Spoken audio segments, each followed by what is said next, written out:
In the fog of World War II's brutality, one haunting image captures the raw defiance of youth against tyranny. A 17-year-old girl standing on a wooden box, a noose hanging above her, staring down her Nazi executioners. Her name was Lepa Radić. Her crime? Fighting fascism as a member of the Yugoslav Partisans. Her fate?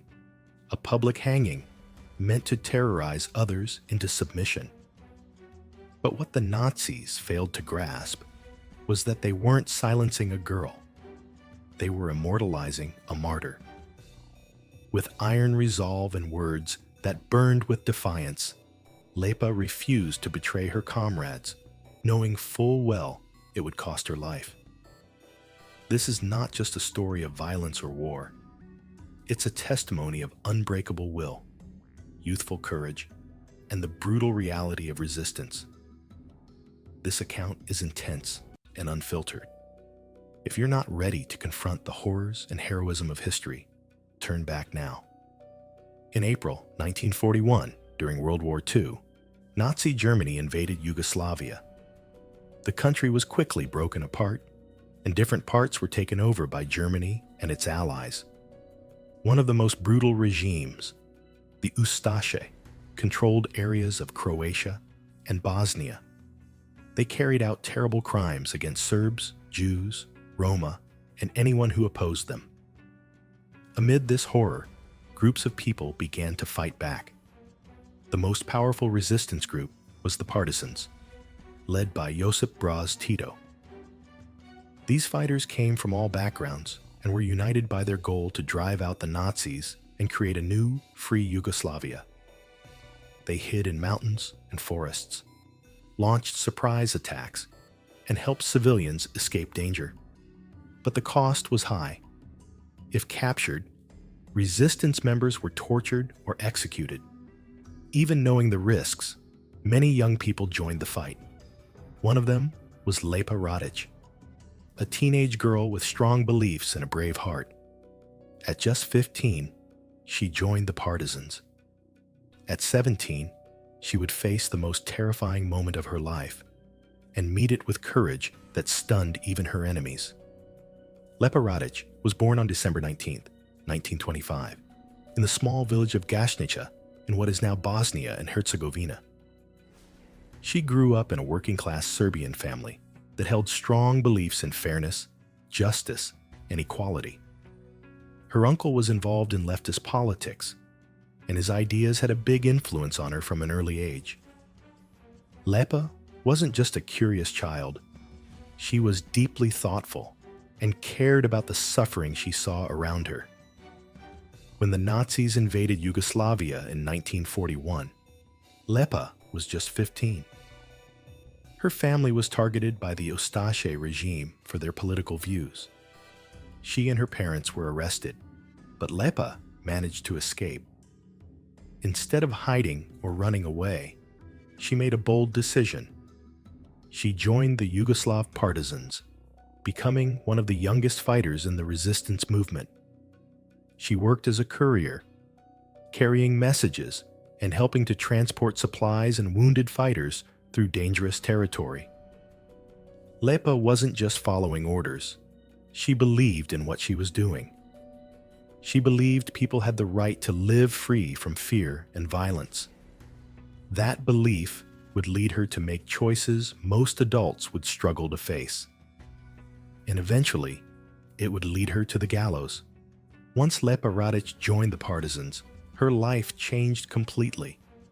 She wasn't just a helper. She quickly became deeply involved in resistance work. Despite her young age, she was trusted with major responsibilities. She carried weapons and medical supplies through forests, helped care for the wounded, and delivered messages across enemy lines. Every task was dangerous. If caught, she knew she'd face torture or death. But Lepa didn't hesitate. Her bravery stood out during two major Nazi offensives, the Battle of Neretva and the Kozara Offensive. These were massive German efforts to crush the partisan resistance. During these attacks, Many fighters were killed or captured. Lepa helped evacuate civilians, especially women and children, and made sure the wounded weren't left behind. In February 1943, during one of these missions, Lepa was captured by the 7th SS Prinz Eugen Division, a brutal Nazi unit made up mostly of ethnic Germans from the Balkans. She was transporting wounded fighters when they surrounded her group. Even though she had a chance to flee, Lepa stayed behind to protect those who couldn't run. That decision led to her arrest. From the moment she was captured, Lepa never gave in. The Nazis interrogated her for days, trying to force her to give up the names of other partisan fighters. She refused every time. Her silence wasn't just stubbornness. It was loyalty, courage, and strength. She knew what was coming, but she never betrayed her comrades. After her capture in February 1943, Lepa Radić was taken to a Nazi prison in Bosanska Krupa. There, the torture began almost immediately. The Germans believed they could break her quickly. After all, she was only 17. But Lepa shocked them. She refused to say a single word that might endanger others. The Nazis used brutal methods. She was beaten repeatedly, her face swollen from punches. Her fingernails were torn, and she was tied in stress positions for hours at a time. Reports say she was denied food, forced to stand without rest, and whipped with belts in an effort to get her to reveal the names and locations of her fellow partisans. Yet she stayed silent. She didn't cry, didn't beg, didn't give them what they wanted. For days, they tortured her. Her body began to fail, but her will never did. Some guards reportedly said they were stunned by her strength. Even under unbearable pain, she never gave in. Eventually, the Nazis gave up trying to extract information. They planned to make an example of her instead.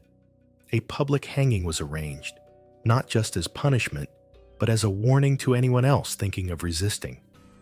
What they didn't know was that Lepa's final act would defy them more than anything she had done before.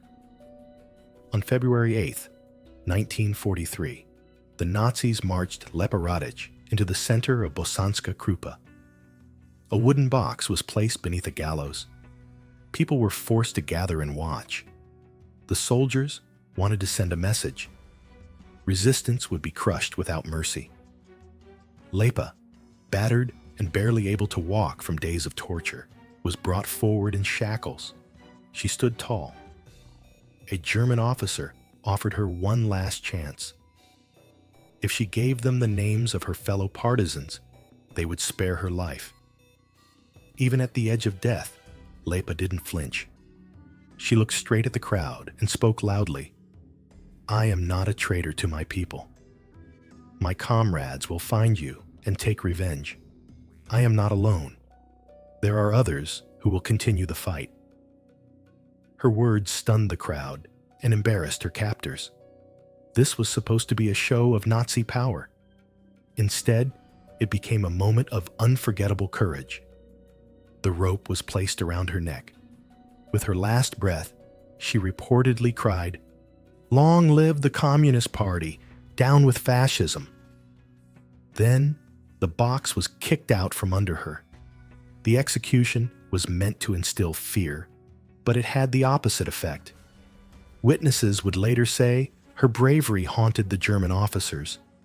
Among partisans and ordinary people, she became a legend. Her refusal to betray anyone, even when facing the noose, proved that age doesn't define courage, and that even in death, some people can never be silenced. Lepa Radić didn't die as a victim.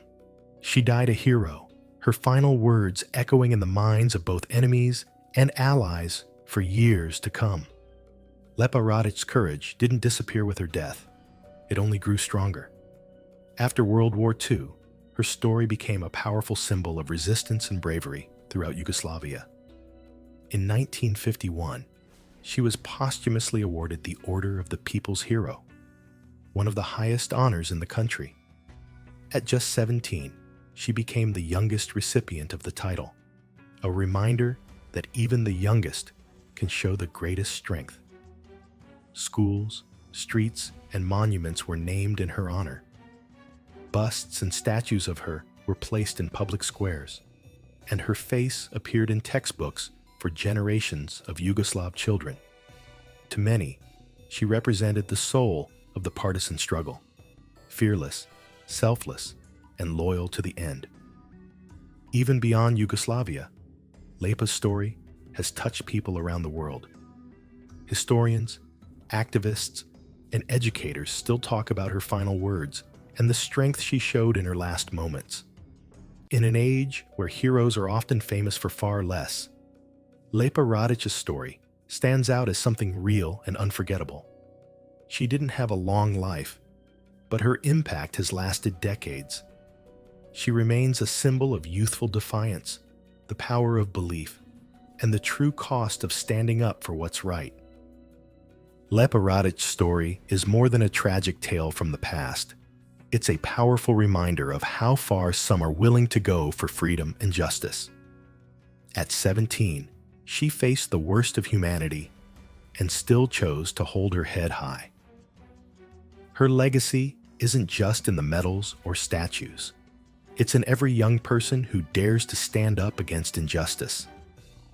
Lepa showed the world that bravery doesn't depend on age or strength, but on belief and sacrifice. In today's world, where courage is still needed, what would you be willing to stand for?